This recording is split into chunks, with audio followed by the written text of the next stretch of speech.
कि आपकी ज़ौजा का अक्सर दुपट्टा ही नहीं होता। आपका कानून नहीं चलेगा। मैं बात कर रहा हूँ डॉक्टर अफान कैसर साहब की। कभी किसी की ज़िंदगी में घुस रहे हैं, कभी किसी की ज़िंदगी में घुस रहे हैं, कभी किसी की ज़िंदगी में घुस रहे हैं। एक वर्ड यूज़ किया डिजिटल प्रोस्टिट्यूट का।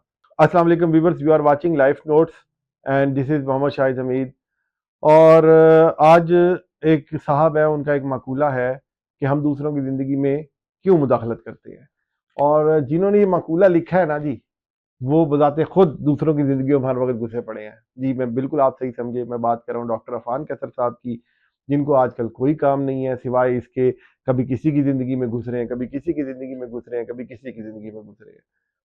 अब या तो आप ये बात ही ना बोलें कि भाई दूसरों की ज़िंदगी में नहीं घुसना चाहिए। अगर आप ये बात बोल रहे हैं तो आप खुद भी तो इस पे अमल करें ना। मेरा आज का जो टॉपिक है वो है बेसिकली अखलाकियात के ऊपर। तो मैं डॉक्टर अफान कैसर साहब से और सब अपने देखने वालों से कहूँगा, भाई आपने किसी के लिए बात करनी है ना तो अखलाकियात के दायरे में रह के बात करनी चाहिए। अभी रिसेंटली मैंने अफान साहब की, क्योंकि मैं उनकी फॉलो करता हूँ, मैंने उनका एक इवेंट भी अटेंड किया था जिसमें उन्होंने कहा था कि मुझे 5 लाख रुपए महीना बहुत है और मैं चाहता हूँ कि लोगों का फ्री इलाज करूँ, जबकि ऐसा हो तो नहीं रहा। बहुत सारे लोगों की कंप्लेंट आ रही है, 3-4 लोग तो मैं भी उनके पास रेफर कर चुका हूँ जिन्होंने आके कुछ उनके एटीट्यूड की कंप्लेंट की है। मैं उनसे बज़ाते खुद इतना ज़्यादा नहीं मिला, मैंने एक उसी फंक्शन में उनको देखा था और बड़े करीबी मेरे दोस्त हैं जिनको मैंने भेजा था। खैर बहरहाल वो एक अलग चीज़ होगी। अखलाकियात की जहाँ तक हम बात कर रहे हैं ना जी, तो उसमें अभी रिसेंटली इन्होंने ना एक वर्ड यूज़ किया डिजिटल प्रोस्टिट्यूट का। यकीन करें मुझे ना यहाँ तकलीफ हुई है। और डिजिटल प्रोस्टिट्यूट इन्होंने कहा कि इसको है, एक 13 साल की बच्ची फातिमा आजकल ट्रेंडिंग में है, सब लोग इसको जानते हैं। अब मुझे नहीं पता कि वो इस चीज़ में कितनी इन्वॉल्व है, वो किस हद तक गई हुई है चीज़ों में। अगर आप किसी पे बहतान लगाते हैं और आप उसको साबित नहीं कर पाते तो उसकी कितनी सख्त सज़ा है, ये भी थोड़ा-सा इस्लामिक पॉइंट ऑफ व्यू से आप ज़रा देख लीजिएगा। अच्छा, नंबर 2 एक वीडियो मैंने देखी जिसमें उसका दुपट्टा गिरता है, वो ठीक कर लेती है। आपको फातिमा का दुपट्टा गिरने पे आपने उसको एक डिजिटल प्रोस्टिट्यूट का वर्ड दे दिया, लेकिन आपने क्या कभी ये देखा कि आपकी ज़ौजा का अक्सर दुपट्टा ही नहीं होता? आप इसको स्प्लिट नहीं कर सकते। अगर आप इस्लाम की बात करेंगे या इस्लामिक पॉइंट ऑफ व्यू में रहेंगे ना, तो ये नहीं हो सकता कि ये मेरे हिसाब से राइट है, ये मेरे हिसाब से रॉन्ग है।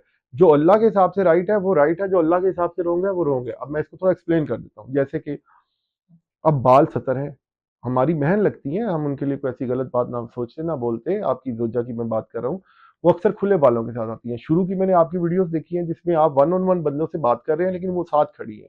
क्योंकि माशाल्लाह वो गुड लुकिंग है, उससे ज़रा आपकी व्यूवरशिप ज़रा अट्रैक्ट हो रही थी, आपकी चीज़ें चल रही थी। तो अगर तो आप इसको इस तरीके से लेके चलना चाहते हैं ना, जो आप जहाद का लफ्ज़ आप यूज़ कर रहे हैं कि मैं जहाद कर रहा हूँ, जहाद करता रहूँगा, हम भी इस जहाद में आपके साथ शामिल हैं। लेकिन थोड़ा-सा अखलाकियात के दायरे में रहते हुए जिहाद करें। तो भाई ये जो डिजिटल प्रोस्टिट्यूट का है ना, आपको कल को क़यामत वाले दिन साबित भी करना पड़ेगा। अगर उनमें कोई डिजिटल प्रोस्टिट्यूट नहीं है, डिजिटल वर्ड प्रोस्टिट्यूट तो आपने निकाला, अगर कोई प्रोस्टिट्यूट नहीं है, तो आप कैसे जस्टिफ़ाई करेंगे? क्या आपने इसके बारे में कभी सोचा है? बाकी ये मेरी आपसे कोई पर्सनल ना लड़ाई है, ना कोई दुश्मनी है, लेकिन आपकी एक ठीक-ठाक व्यूवरशिप है। जैसे आपने वो बेचारे तरबूज़ वालों की तबाही मचा दी थी, तो मैं ये देख रहा हूँ कि ये ना हो कि कल को ये बच्चियाँ हैं, इनके रिश्तों में प्रॉब्लम आ रही हो और सारे मसाइल आएँ, तो आप थोड़ा-सा मुहतात होके बात करें। लेकिन अगर आप कहते हैं कि जी नहीं जी मैंने जिहाद ऐसे ही करना है तो बिस्मिल्लाह करें, लेकिन फिर इस्लामिक पॉइंट ऑफ व्यू से आपको अपने घर से शुरू करना चाहिए। अपनी बेगम को हिजाब कराएँ, वो गैर महरम के साथ इंटरव्यू ना करे। अब आपने इसको स्प्लिट किया ये बात, जैसे अभी मैंने छोटी पीछे से बोली कि आप ही की वीडियो मैंने देखी जिसमें आप कहते हैं वो अच्छा कंटेंट बना रहा है, वो गंदा कंटेंट बना रहा है। आप कैसे साबित कर सकते हैं ये अच्छा कंटेंट है, ये गंदा कंटेंट है? आपका कोई पैरामीटर है? पैरामीटर तो वो एक है जो अल्लाह ने दिया है। वो पैरामीटर ये है कि गैर महरम के साथ बात करनी हराम है, गैर ज़रूरी। अगर तो कोई ज़रूरत है, डॉक्टर हैं, चेकअप कर रही है, इट्स ओके। लेकिन अगर कोई प्रोफेशनल है और ज़रूरी बात कर रहे हैं तो इट्स ओके। लेकिन अगर खामखा व्यूवरशिप के लिए, पैसे बनाने के लिए बात की जा रही है तो वो हराम है। तो वो तो औरत का सतर तो सर के बालों से लेके पाँव के नाखूनों तक है। आप जहाज शुरू करें, अपनी बीवी को सबसे पहले ढांपें और उसके बाद फिर निकले मार्केट में, फिर लोगों को देखो जी मैंने अपनी बेगम से सारा कुछ छुड़वा दिया है।